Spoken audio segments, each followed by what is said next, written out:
Magandang umaga, ngayon po araw ng Miyerkules, April 3, 2024 at narito po muli ang update sa lagay ng panahon. Ayon po sa Pag-asa, ridge of high pressure area pa din ang nakakaapekto sa Luzon.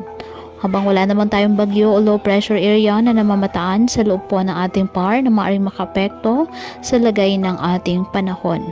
Ayon sa Pag-asa, ngayong buwan ng Abril, posible po pa rin walang bagyo na papasok sa ating bansa. Kung meron man po ay hanggang isa lang na bagyo. Ang potential na bagyo ngayong buwan ay posibleng umanong lumihis. May chance rin itong maglandfall sa Caraga region o Eastern Visayas. Ngayong araw, posible pa rin ang light to moderate rain sa ilang bahagi ng Ilocos region, Cordillera, Bicol at Mindanao.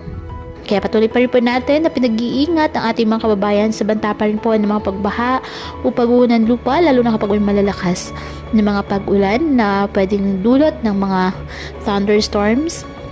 At ugaliin po na magdala palagi ng payong o kahit anumang pananggas sa ulan o di kayo nang po ay sa init ng araw kapag lalabas ng ating mga tahanan.